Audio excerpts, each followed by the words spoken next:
Well, thank you so much for taking the time to talk to us. I know it's a strange time and everything, but thank you for taking the time to talk to us.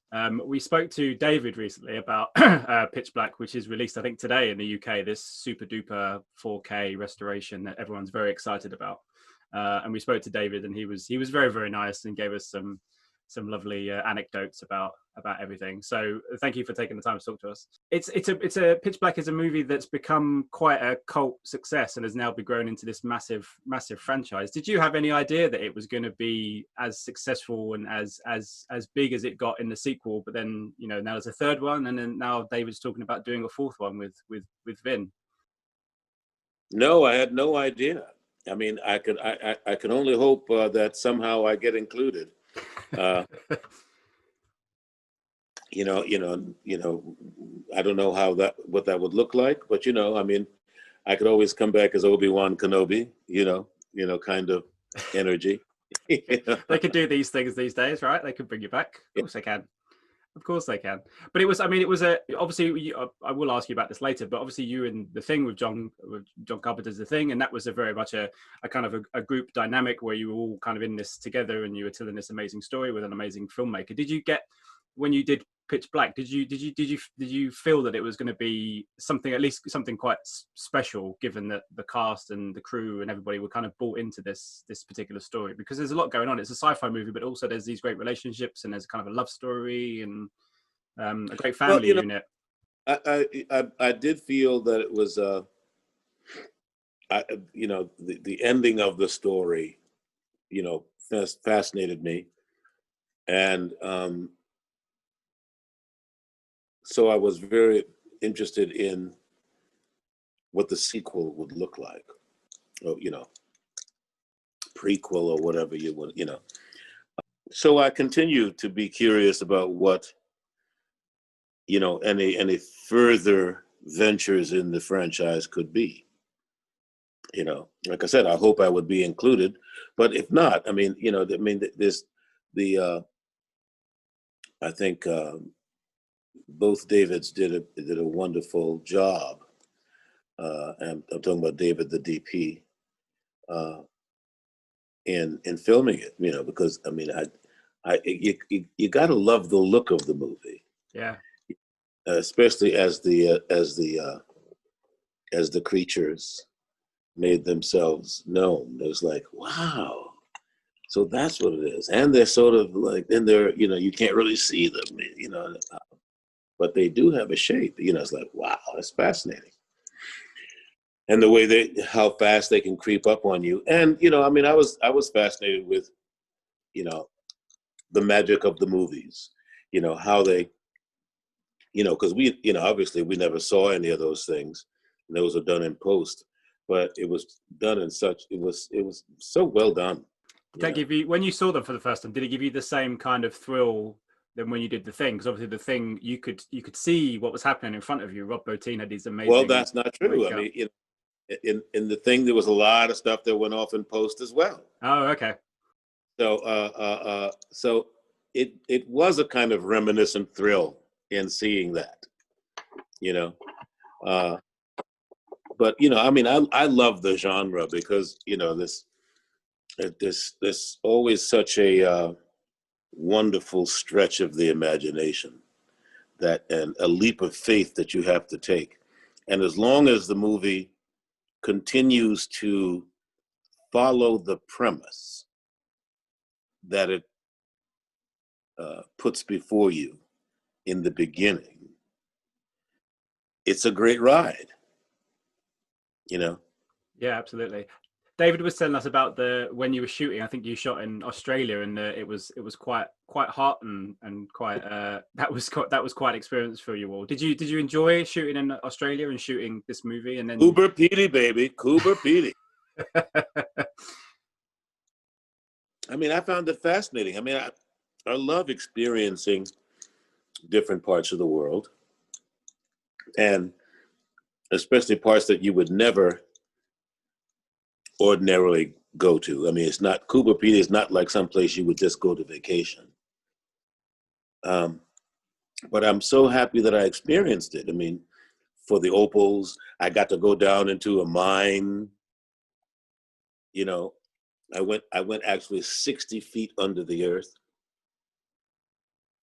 and I saw where they, you know, mined these opals and stuff, and I was like, wow. And they, I mean, you know, I'm sure now, you know, nowadays they have all these methods of excavation so they can dig, but I was fascinated because how did, you know, in the old days before they had all this, you know, electronic equipment and stuff, how long did it take them to dig these holes and to get down that deep, and you know, that stuff.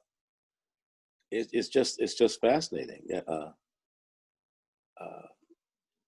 And I was fascinated also with the lore, the Aboriginal lore of that ground that we were on. You know,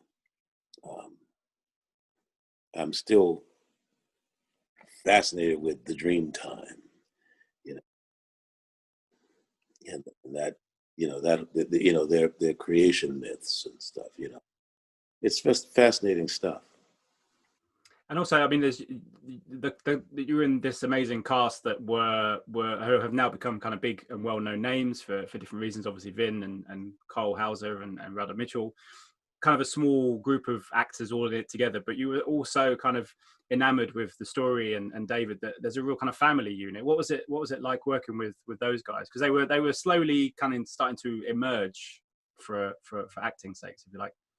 I think, I mean, so with all of us, you know what I mean? You know, it's always a process, and it's always, you know, thrilling and fascinating when you see guys that you know, work with along the way and how far they go, you know, I mean, I mean, just in a similar way, you see other guys who,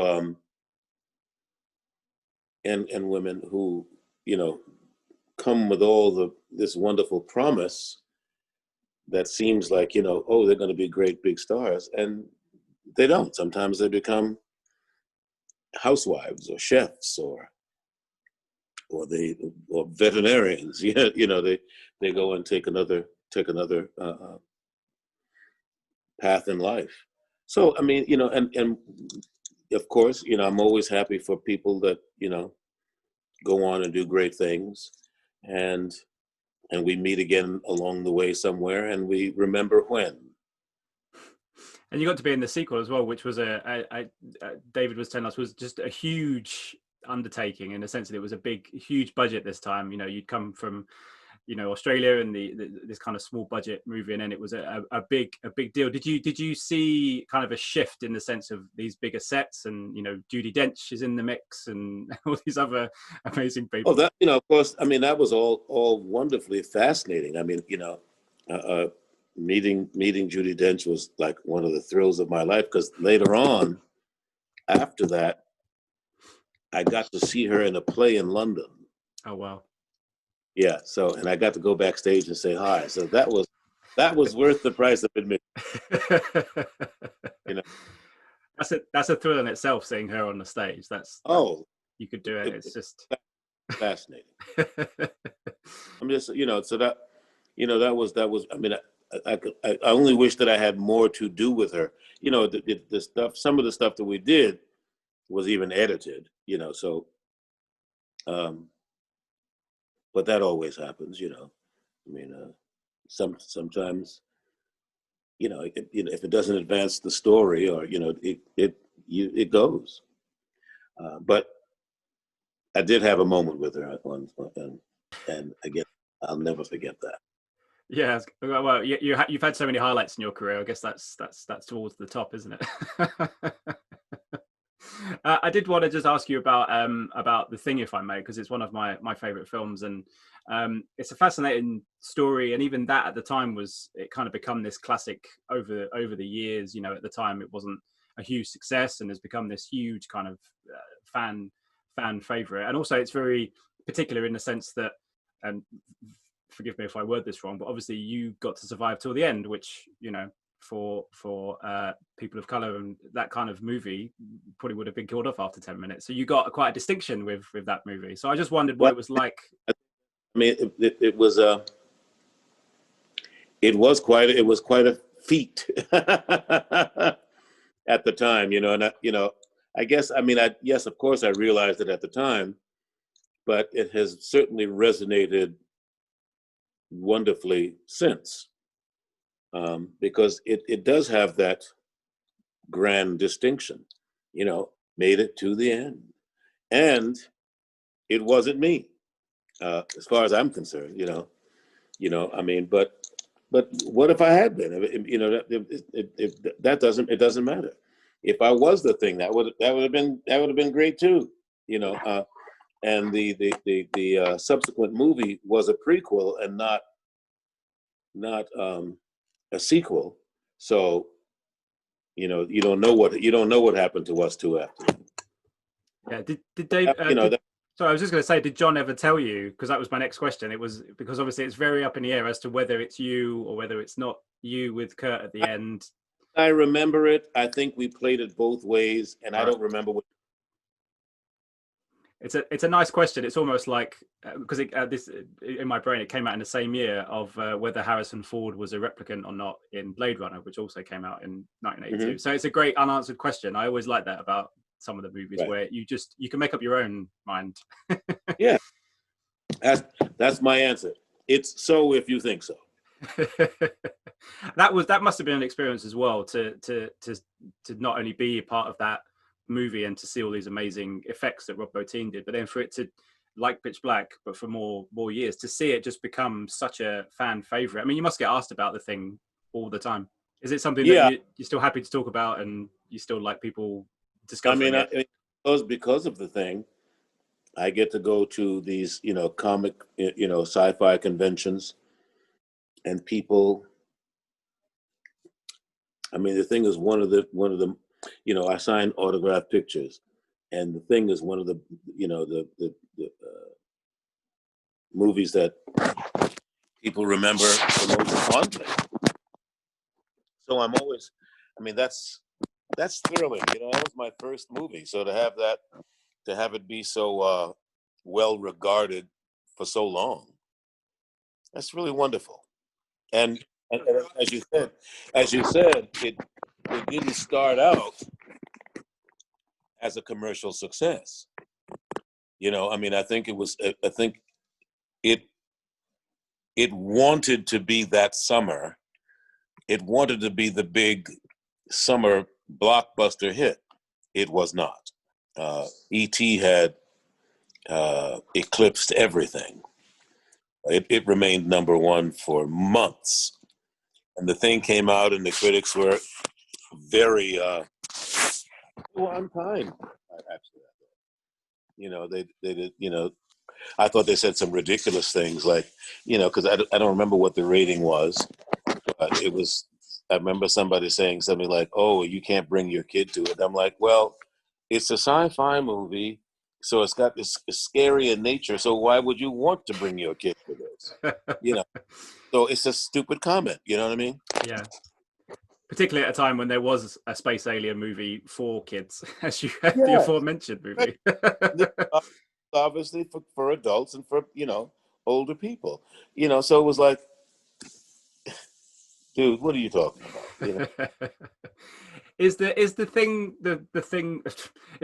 thing you're asked most about, say, by fans on the street, or is it other things? Like obviously your famous line in Something About Mary, I can imagine, is something that maybe pops up from time to time. No pun intended. It definitely pops. I mean, in all your career, that must be something that people say to you all the time. It's such a recognizable line, especially the way that you deliver it. It's so wonderful. Well, thank you. But I mean, I get it. I get it enough. Yeah.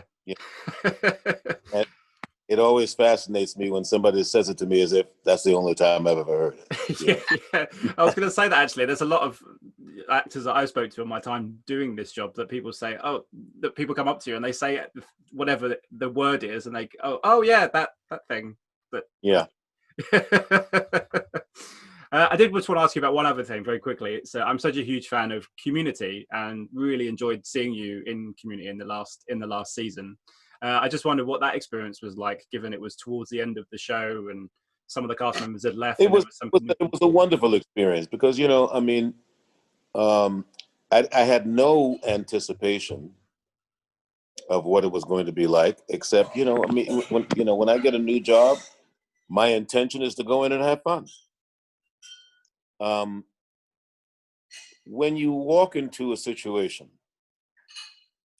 where the cast is, I mean, this can happen in the theater, if in a play that's been running for a long time, and you come in to replace a character. In this situation, we were an addition to the cast. I mean, it's a kind of replacement because somebody had left, and we're filling in that space, but we're not the same person like you would be in a play. The cast was wonderful. It was I mean the whole cast and crew, everybody was so welcoming. I think Pageant and I, we felt so at home and welcome. And I speak to those guys today sometime, and it's really a great thing whenever I see any of those guys, in passing. We have a good, in fact, Ken and Joel, they had a podcast and invited me onto the podcast. So I had a great conversation with them recently. So that seemed like a lot of fun, that podcast. It's kept people's spirits up during these mad times, I think. Yeah, we had a good time. It was great. Fantastic. Well, listen, it's been an absolute pleasure talking to you. I'm a huge fan of yours, so thank you so much for your time and your candor. And well, I appreciate it. And I hope you stay safe, and I hope Los Angeles gets better sooner rather than later. Yes, indeed, and hopefully we'll be able to cross the waters soon enough. Yeah, I hope so. Lovely to talk to you. Absolute pleasure. All right. Ladies and gentlemen, you're watching Hey You Guys. Hey You Guys, huh? Hey You Guys. Is that from the Goonies? It is indeed, yeah. Nice. Hey